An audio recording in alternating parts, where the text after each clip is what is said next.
Os pastores que defenderam o totalitarismo dos governos durante a pandemia, será que agora eles vão pelo menos pedir perdão por terem apoiado medidas absurdas e assassinas? Vacina, lockdown, máscara, todas essas medidas que a cada dia fica mais claro, anticientíficas, foram implantadas e muito por conta desse cara aqui, Anthony Fauci. Fauci foi o principal cientista e conselheiro de saúde pública dos Estados Unidos durante a pandemia Covid-19. Ele disse isso aqui, ó. I represent science.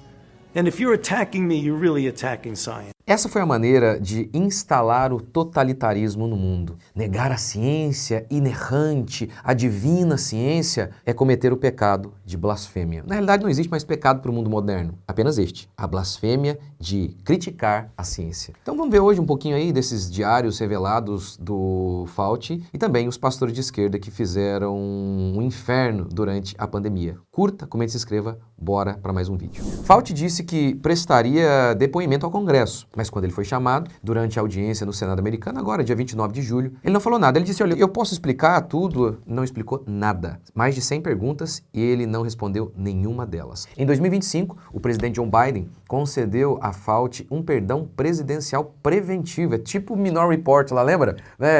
Meu Deus, nem tinha crime ainda? Ou já tinha? O senador republicano Rand Paul divulgou mais de 1000 páginas de anotações pessoais de Fauci feitas durante a pandemia. Essas anotações estavam em computadores do governo, segundo o comitê do Senado. Então, por exemplo, uma anotação de janeiro de 2020 registra que o mercado de Wuhan provavelmente não era a origem do vírus, mas apenas um amplificador da transmissão. Também aparecem discussões entre cientistas sobre a hipótese de vazamento de laboratório. O Fauci debatendo com esses caras, e tudo lá registrado no diário dele. Mais especificamente, ele escreveu em janeiro de 2020, sabemos que o mercado não era a fonte, era apenas o amplificador. Outra autoridade americana, o chefe dos Institutos Nacionais de Saúde, Dr. Francis Collins, ele também sabia que era provável que a Covid tivesse vazado de Wuhan, de um laboratório, em 2020. E a gente sabe disso por conta de um e-mail dele que foi vazado. Tem mais, de acordo com o diário do Fauci, ele sofreu um infarto pulmonar por conta da vacina, mas escondeu isso e defendeu lá com unhas e dentes a obrigatoriedade das vacinas. Sobre o distanciamento, em depoimento junto ao Congresso recentemente, ele admitiu, olha,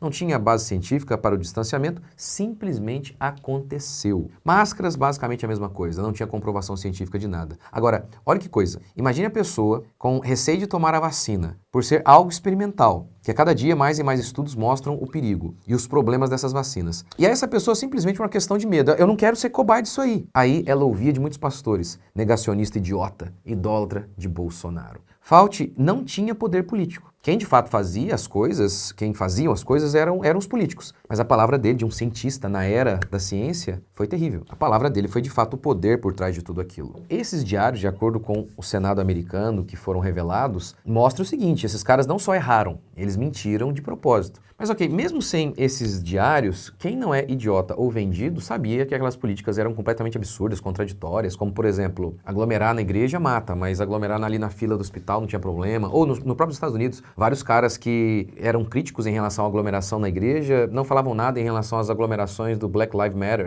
então daqueles grupos de esquerda, então ninguém era idiota. Ou melhor, quem não era idiota sabia que, mesmo sem essas confissões ou essas descobertas, aquilo lá era tudo um absurdo. Agora, olha isso aqui, ó, da ONU, hein? Relatório da ONU de março de 2021, que estimou que 221 mil crianças morreram de fome no sul da Ásia devido às interrupções causadas pelo lockdown. Ou seja, tinha muitas crianças que morreram não por conta da gripe em si, mas por conta do lockdown. Reduções drásticas de acesso de recursos aos serviços de saúde pública essenciais. Ou seja, vamos fechar tudo, fecharam tudo, por isso aquelas crianças não foram assistidas e por isso muitas morreram. Mas tudo feito em nome do amor. Fechem tudo, tudo em nome do amor. Economia a gente vê depois, era basicamente isso. Veja esse outro dado. Mais de 100 milhões de pessoas, segundo o Banco Mundial, foram lançadas na pobreza devido à perda de renda. Aqui no Brasil, cientistas fizeram um estudo recentemente mostrando que, conforme a pobreza cresce, a mortalidade também. Ou seja, todas essas pessoas que defenderam o lockdown dizendo não estamos preocupados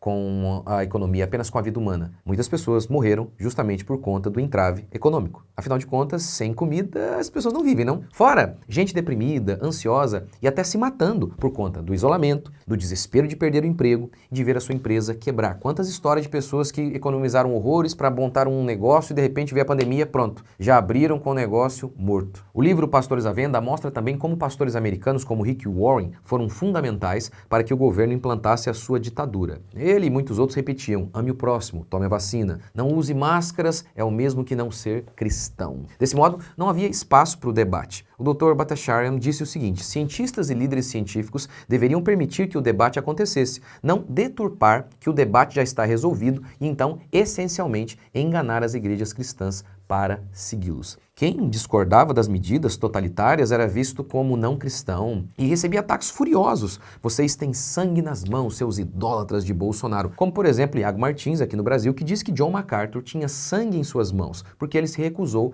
em fechar a sua igreja. Posteriormente, o estado da Califórnia foi condenado a pagar uma indenização de $800 mil à igreja de MacArthur. Iago transformou um herói em assassino. Muitos pastores se vangloriaram de serem bons meninos. Aqui na nossa igreja nós seguimos fielmente o Supremo Concílio da nossa igreja, a OMS. O que ela falar, seguimos sem questionar. Aqui seguimos a ciência. Amamos vocês. Esse aí era um marketing. Então, sim, houve igrejas que usaram isso como estratégia para retirar pessoas de outras igrejas. Iago Martins, por exemplo, disse que, infelizmente, a igreja dele cresceu na pandemia justamente porque eles obedeceram à OMS. Muitas pessoas foram para a nossa igreja porque as próprias igrejas menosprezaram os cuidados de saúde pública no meio da pandemia.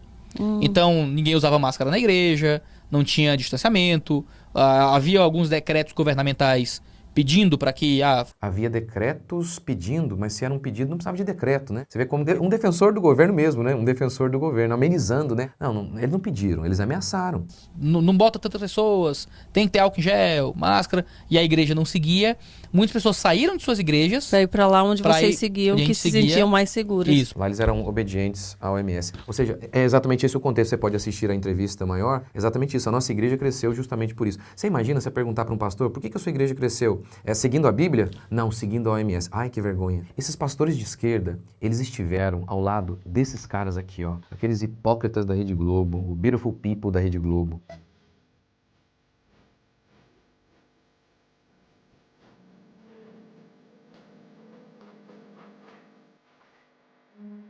Ai, Jesus, obrigado. Eu não estive desse lado. Eu não estive do lado da Rede Globo. Pelo contrário, eu quase perdi o meu canal no YouTube por falar sobre as picadinhas. Mas, obviamente, isso aqui é ciência, né? Questionar já sabe. Esses pastores de esquerda também estiveram ao lado de gente que fez isso aqui, ó. Aqui, o pessoalzinho aí do governo fechando o comércio. Deus, não faz isso comigo, a gente vai fechar aqui. Não faz isso, por favor, moça. A senhora é mãe de família.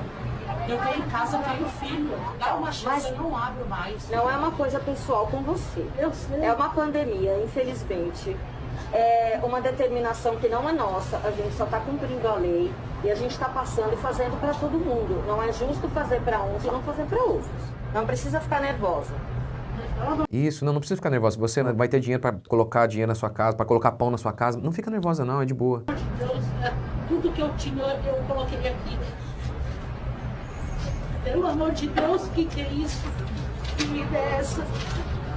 Pelo amor de Deus, o que é isso? E esses pastores apoiaram tudo isso. É revoltante. Será que esses pastores de esquerda vão pelo menos pedir desculpa? Acho difícil porque eles são negacionistas. Eu creio que muitos pastores erraram por covardia. Era cômodo estar do lado errado. Todo mundo estava lá. Ficar do lado certo implicava em multa, cadeia, perda de emprego, de reputação. Então, covardia explicou, e muito, porque tantos pastores fecharam suas igrejas e apoiaram o totalitarismo, ou pelo menos ficaram em silêncio, que também foi covardia. Outro ponto que levou muitos pastores a errarem foi a sua mente secularizada, que coloca a ciência como fonte última de autoridade. Para o homem moderno, a ciência é verdade objetiva, e a religião é algo que no máximo pode prover o céu. Talvez, nem isso. E ela não tem nada a dizer sobre este mundo. Mas Nancy Pearce, no seu livro A Alma da Ciência, mostra que a fé cristã foi a base da ciência moderna. Oppenheimer, o pai da bomba atômica, nem crente era. Ele disse, olha, o cristianismo foi fundamental para a ciência moderna, mas para o homem moderno a Bíblia não é inerrante. A ciência é. Mas muitos pastores são frutos da cultura secularizada. E por isso eles seguiram todas essas ditaduras